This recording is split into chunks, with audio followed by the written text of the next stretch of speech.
Out there in the world right now, there's an awful lot of wailing and gnashing of teeth.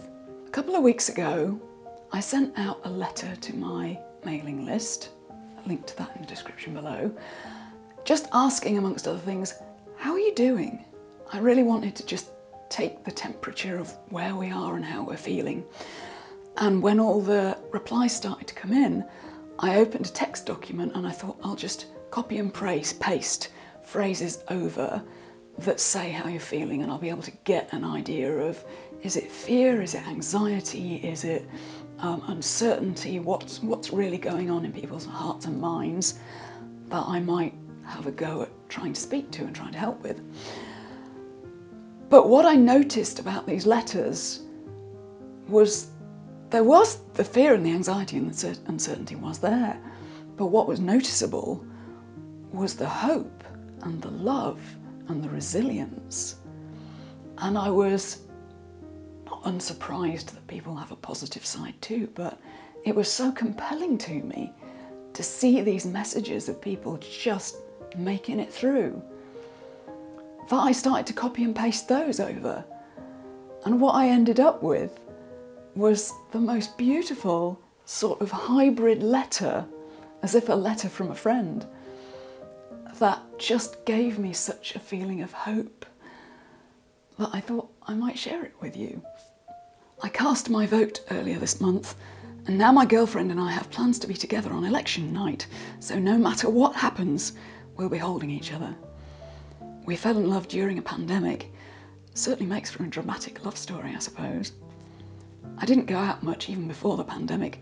Mostly, I stay in my little crafting burrow with my dog and my cat for company. How am I doing? I could give a different answer every hour. We're taking social distancing very seriously, as we both take care of his high-risk relatives. That limited what we were able to do, but that didn't prevent us from having a good time. We binge-watched The Haunting of Bly Manor, disappointing, and The Queen's Gambit, highly recommended. Ate homemade cheesesteak sandwiches and ordered Chinese takeaway, and almost lost a flying copy of Tolstoy's Haji Murat. My employer provides free 24/7 mental health resources that I'll be utilising very soon. I take everything day by day. I have more projects prepped to go than I have had in a long time. As if a global pandemic isn't enough, lack of direction at the top is sending many of us over here towards endeavours that can help us remember who we really are and all that we can be. I, like so many others, am sewing as if my life depended on it, and maybe it does. After a good cry, I opened my Foundations Revealed link and read all about tea gowns, which felt like curling up with a good book that spoke comfort and possibilities for the future to me. I even left a comment, which is a pretty big deal for an introvert like me. I feel lovingly distracted from the mess of US politics. I will be holed up in my sewing room working on my linen armistice blouse and a long plaid skirt instead of watching the election coverage. Thank you for reaching out and for your words of kindness. It matters to me that the rest of the world is watching this event and that there are people who see us as the humans we are without all the political noise of what we appear to be. What we need and what I'm praying for: peace, calm, and inclusivity. I've always felt more comfortable hand sewing because of the control that it affords, but I always thought of it as a crutch for not knowing industrial techniques rather than a finer approach to garment construction. I'm so happy to see the slow fashion movement growing. I live in Colorado. We've been dealing with some devastating fires, but recently Mother Nature blessed us with snow, which has helped tame the flames and clear the air. I've spent several days creating some holiday wreaths. As this letter consoled me, I'm sure it had the same effect on so many others, as we are foundationally not so unalike. Though I don't know you beyond the screen of my computer, the good of your heart shines through your actions and letters, so thank you for these small words.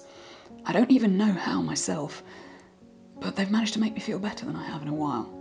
This is hard on all of us, and I hope you're coping as well as is possible in these troubling circumstances. I've got the push I need to keep doing the things I enjoy as I rearrange my life priorities. I'm quite fine, thank you, As you said, it's been a rough year. I normally work as an art therapist in a mental health hospital, but right now I'm preparing to change allegiance. I started a YouTube channel in June. At the moment, I'm preparing for a hurricane tomorrow. It's only a Category 1, so it shouldn't be too bad. I've been through much worse, though this will be the strongest I'm going through alone since my husband died last year. This is the 7th time New Orleans has been in the bullseye with storms this season, but the others passed to our east and west. This one seems like we won't avoid it. 2020 just continues to be 2020, I guess. I'm facing the election with trepidation. I'm concerned about what happens after. But first I have a hurricane. One day at a time. I've been enjoying my jaunt into hand sewing and history bounding, and so far I love it. Things have been okay with me. Because I'm not overworking myself to be social with friends, I've been taking a bigger dive into my sewing projects that have been neglected for far too long. As I'm sewing at my desk with my 2 kitties lounging near me, I can slowly sink into a sort of meditative state that allows me to really think about issues in my personal life and in the world. Something about this experience is so lovely and healing.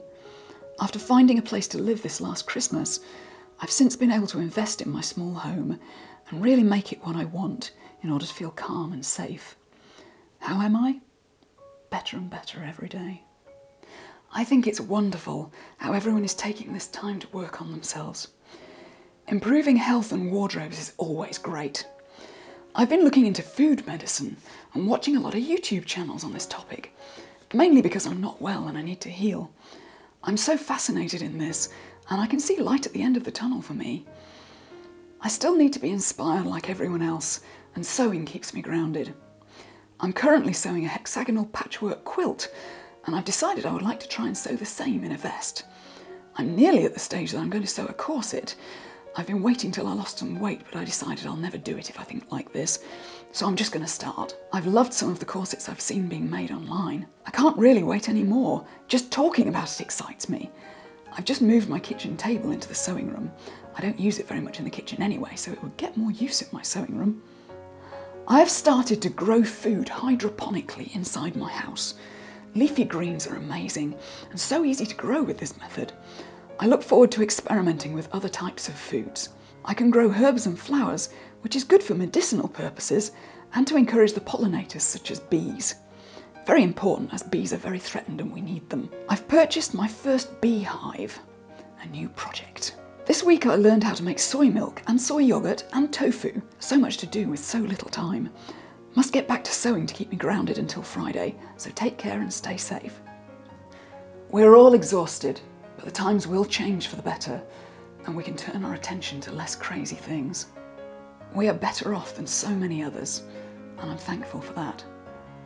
I hope all is well with you and yours.